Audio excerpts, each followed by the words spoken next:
I find it funny when we stand together. And we stand together in the face of great adversity whenever we are threatened. But the threat must be direct. I find it funny when we stand together in these options but cannot get along for the death of us when we are alone. When we are nothing but Americans doing American things, we cannot get along often. But then this is no surprise. This is what happens. I'm used to it. As I yawn to convey a sense of tiredness with the entire thing.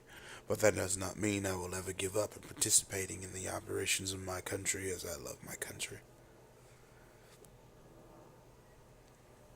When someone asks me what is the more important term, or the more important word in the term African American, I will always say American because the America is the country where I was born. America is the country where I was raised. America is the country where I have lived and worked, where I've enjoyed much of my life. And barring any unforeseen circumstances, it will be the place where I die. But what comes after that death is why I am talking to you today. For I see many people afraid of whatever happens after.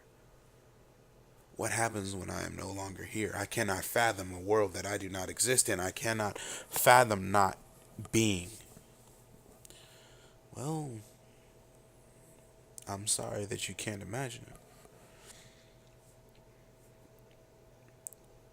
That not being would be as simply much as humanity has often said it's like going to sleep. They say it's like going to sleep because going to sleep when you are truly asleep, you not when you dream. Dreams and nightmares are an exception to the rule. When you are truly asleep, you know nothing. You simply feel nothing. You are nothing. You imagine nothing. It is oftentimes when I tell people I do not fear what is beyond death because I just simply do not care what is beyond death, if there is anything at all. And I see no evidence to the contrary, therefore it affects me even less. But even if I did, again, I would not care. Once a friend linked me on Facebook to a post that said, "Nothing on this earth is worth going to hell for." When I responded to her, "My family is here. My loved ones are here. My friends, including you, are here. My country is here. All of these are things I love. All of these are things I would willingly sacrifice for and make decisions for.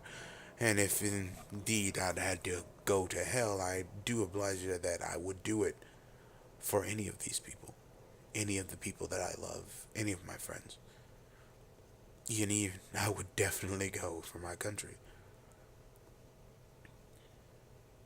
This, of course, reply did not leave her feeling well, and specifically as me and her had been friends for quite some time, she saw fit to end this there. Of course, making her last comment of, whatever. That was her. Until her boyfriend decided to get involved.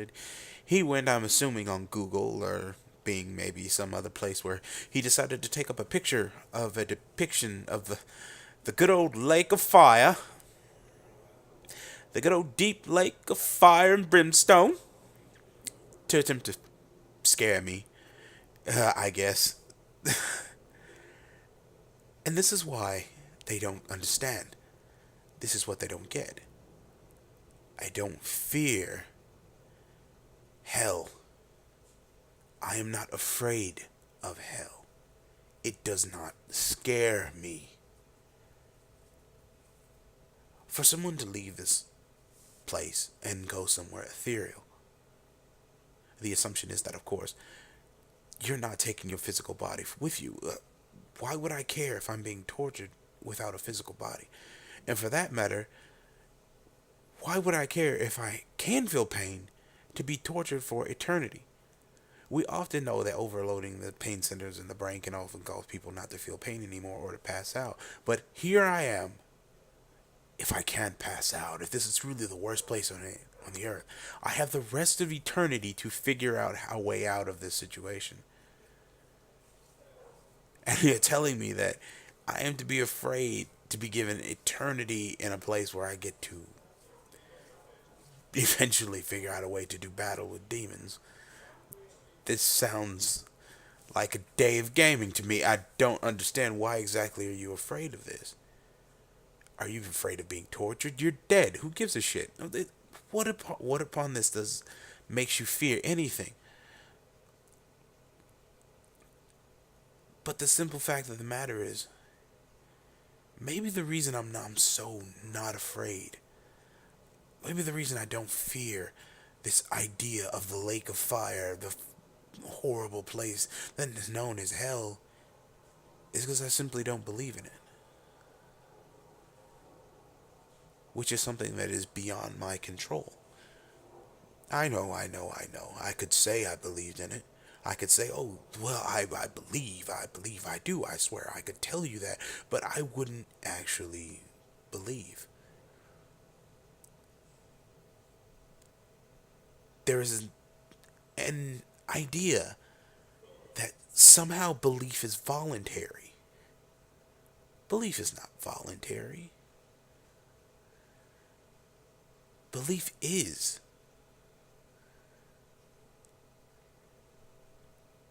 But the question I want to ask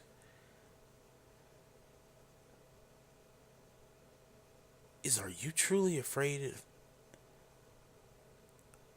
Is it you're afraid of just not existing? Oh, don't get me wrong. Everyone should fight like hell to stay alive. Everyone. All of us should. We should fight like hell to stay alive.